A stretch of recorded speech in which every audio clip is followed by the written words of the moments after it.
We all know that the route to winning championships can be through a league-winning trade, and we are certainly in trade season now as rookie drafts are just behind us or on the horizon. And Ed, I'm going to kick off today with a very tasty QB target. The man who is in front of us now on the screen. My first target for you is Mr. Justin Herbert. How do you feel about Justin Herbert, Ed? Well, I'm interested what you've got to say about Mr. Justin Herbert. A very tasty trade for target. So yeah, you go for it. Sell me this trade target. Where did he finish last season? He was QB number. I'm going to go 12. Absolutely bang on. He was QB 12, but Wow. that sounds pretty good. It wasn't all rose, though. He had 9 games under 15 fantasy points. All of his 6 first games of the season were under that point as well. So he certainly grew into the season. The thing that really appeals to me with Just Herbert is we saw that bond grow with Lad McConkey last season. He's now got Najee Harris and Amari Hampton in his backfield. I love J.K. Dobbins. I'm going to talk about him later, but Hampton and Harris are a better duo, I would expect, than Dobbins and Edwards, assuming Hampton does what we're all expecting him to do. He's got Lad McConkey going into year 2. Anyone who has regular visitors here know how much we love a sophomore wide receiver, because it is the point they often kick on for real NFL and fantasy. Throw Trey Harris into the mix as well. The best thing about Trey Harris is it means we no longer need to expect anything from Quentin Johnston other than wide receiver 3 production. It just makes it a better route to fantasy success, I think, for Justin Herbert. A fun fact for 2024, Ed, he only had 3 interceptions on 504 pass attempts, 0.6%. The only quarterback to have had a lower than that on over 500 passing attempts was Aaron Rodgers in 2018 in recent history. Yes, he did throw 4 interceptions in the playoff loss, but it's boom or bust when you're trying to get a win in the playoffs, so it's a slightly different game. 5th in on-target percentage, 77%, but 18th in completion percentage with 65.9%. Now, that, to me, would suggest he's putting the ball in the right place. It's not being caught. Once again, a Quentin Johnston issue maybe. I certainly that counted for it. You can't blame it all on Quentin Johnston. No, I can't. That's a bit as harsh. much as you'd like to. He's made up for a good proportion of those percentage points. I am absolutely sure. Okay. It's been upgraded, though. That's the point we're getting at. He's in a much better position this year. He's a player I really would be targeting. Looking at players that are going around him for comparable value in Dynasty startups, Murray, Mayfield, Purdy, I would rather have Justin Herbert long-term in Dynasty than all 3 of those, if I'm completely honest. And I think you could probably get Justin Herbert plus a piece for Kyler Murray. Maybe you've got to put a little bit something to sweeten the deal the other way if you're moving away Mayfield. Purdy, fresh off the back of that contract. His value may go up in some people's eyes as well. But I think Justin Herbert is a good Dynasty quarterback who has the potential to be a solid, reliable piece on your Dynasty roster for years to come. What are your thoughts? Am I getting too overexcited over Mr. Justin Herbert? I'll be honest, I think you are a little bit. Really? I mean, I agree in that I think that he's eliminated to a great extent the interceptions. I think his peak interceptions back in 2021 was 15. They've dropped off to 3. But admittedly, over the last few seasons, there's been injury issues and he's not played every game. But he's not got more than 25 passing touchdowns in the last 3 years. He had that incredible 2021 where he got 38 passing touchdowns and he played a lot of games. But I still think Justin Herbert has got a lot to prove, and I don't know how much I trust him at the moment. Yes, I agree with everything you're saying about the improved receiving room, but the proof is going to be in the pudding this year. And I would maybe hang fire. You could maybe potentially pick up an absolute steal if he does, because I think it might be good value. But yeah, I'm not all in on Justin Herbert at the moment. I will look for any leagues where you have him and see if I can put in a sneaky offer then, Ed. Yeah, maybe. Give me a player you are more optimistic about as a trade for target then. Yeah, so I mean, I'm thinking, trade for targets is somebody who you think is maybe not hasn't got hasn't got the perceived value from other people. So I'm going to go for DJ Moore as somebody who I would be looking to trade for. Look, I know the Bears receiving core is loaded. You've got Roma Dunze, you've got rookie Luther Burden, and of course, I think they had an absolute stormer in getting the rookie tight end Colston Loveland. But surely DJ Moore is their clear wide receiver one. Admittedly, he potentially had a disappointing 2024, but he still finished as wide receiver 16, and he was wide receiver 6 in 2023. We've spoke a lot in the offseason about Caleb Williams.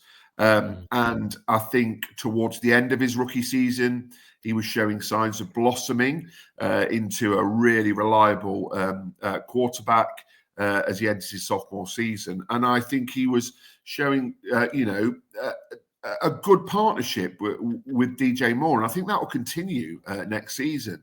So, I mean, I think people are a little bit lower on DJ Moore than maybe they should be. And I think potentially I could get him at a bit of a steal. I agree, because I disagree with him being a trade for target. So I am the exact person you're talking about in that perceived lower value. If you're bullish on DJ Moore, you could get that value. I've just got his stats from last year. He only had 4 games over the whole season where he was a wide receiver 1 for fantasy. He had an absolute stinker of a stretch as well, where he had 1, 2, 3, 4 games in a row where he was outside the top 55. I just think it is too crowded. Yes, all the things said about Caleb Williams, I've said the exact same things. I completely agree. But I think it's going to be spread so thinly. His days of being a wide receiver 1, I think the clear wide receiver 1 on his team, yes. But I don't think that makes him a clear wide receiver 1 for fantasy, possibly not even wide receiver 2. But we say on all of our shows, whether it be Dynasty, Redraft, Bestball, it's if you can see a route to it, then we kind of go with that if that's what we go for. And I agree, there is a route to success for DJ Moore, and there is a route to you getting a bargain for him. But I think I would be the exact person in your league that would be happy to move him on, or what I would see I was quite happy with, and you would perhaps see as a value.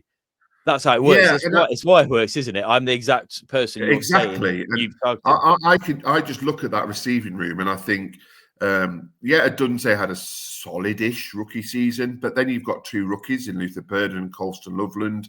I'm sure they'll have decent seasons, but you don't know how good they're going to be.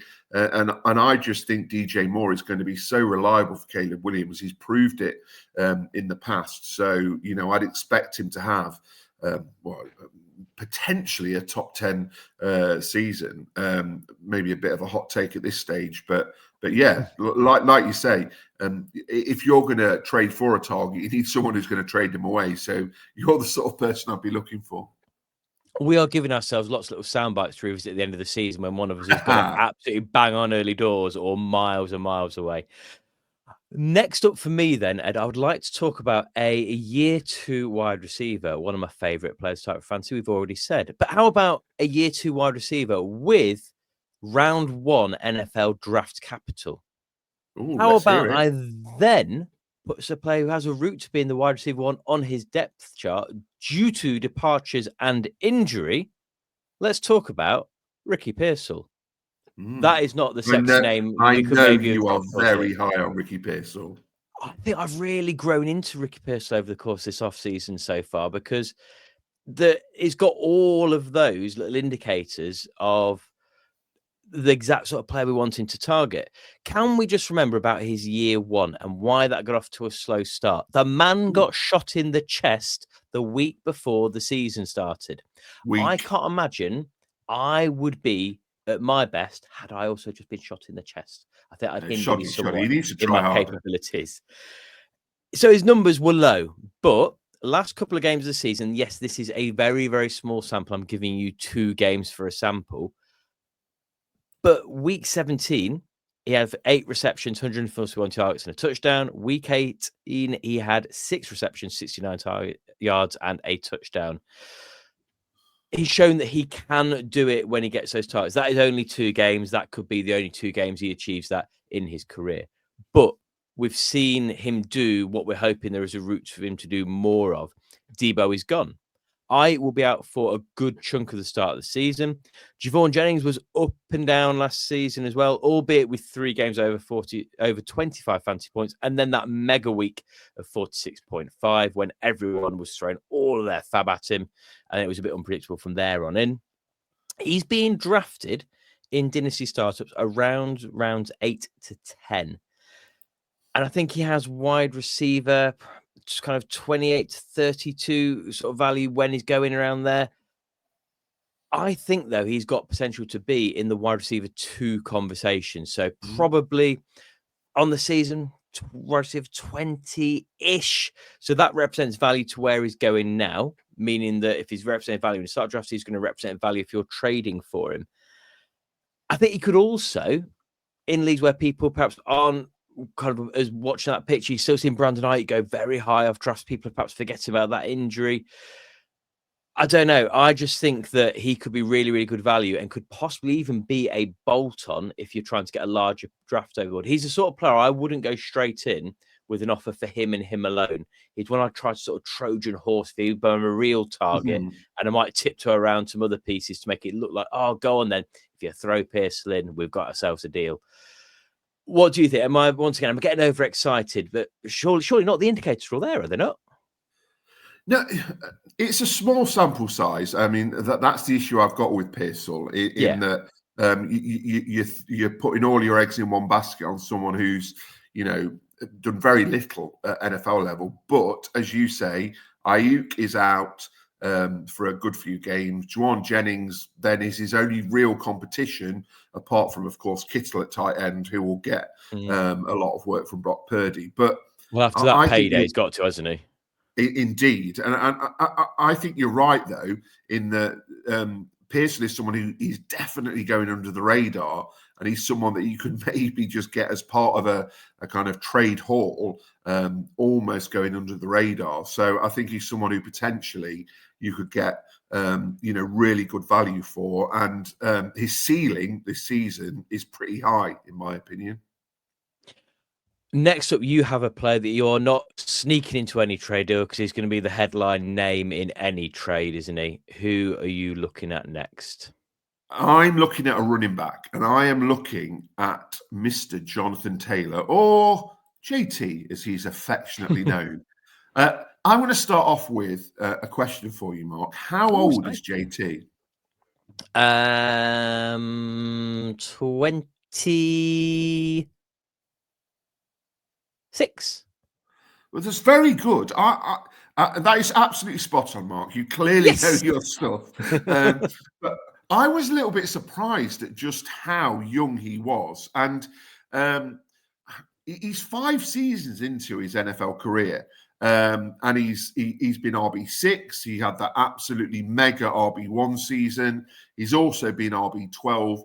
And he had 2 kind of injury-plagued seasons where he finished just outside the top 30. But I kind of feel that JT is someone who's slightly dropped off the radar. Not in the sense that I think most people expect him to be top 10. And if you're trading for JT, you're going to have to pay big money or big picks for him. But I think whatever happens this season, he's going to have, unless there are injuries, another really solid, potentially top 5 RB season. Quarterback, he's going to have Daniel Jones or Anthony Richardson. They're both going to heavily rely on him because they do not have weapons in the receiving game. They've drafted Tyler Warren at tight end, and I think that's a great pickup for them. But, when you look at wide receiver, it's quite underwhelming. The likes of Pittman and Downs and Pierce. So I think JT is going to get a lot of work. He's a 3-down back who's going to be very busy, provided he can stay fit. Like I say, I can see him having a top 5 season, but he's getting drafted outside that sort of range. So I just think that JT's got, another good 2, 3, 4 years at his peak. And I wonder whether there's some value there. JT is sat in that band where we often see the RB1 on the season come from and the fancy player of the season come from. He sat in that place where Saquon was going last year. He sat in the place where CMC was going before his massive year. Everyone chases last year's best players. We spoke about this previously, that the curse of the 101 is there for everyone to see. And yeah, I'm all in on that as well. I think JT is in for a good season. You would like to. I think, yeah, quarterback situation isn't the clearest. He's got Khalil Herbert behind him. I'm not really worried about that. DJ Giddens, let's find out. But DJ Giddens is going to have to be earning himself snaps behind a player that has done it over and over again.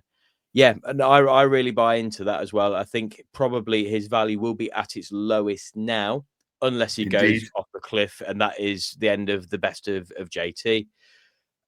But I would, if I was going for which way to go, I would think he would only be better this season, and therefore you can get him at a potential. It's not be a cut price, is it? But a price you are very happy that you paid by the time you get to the end of the season.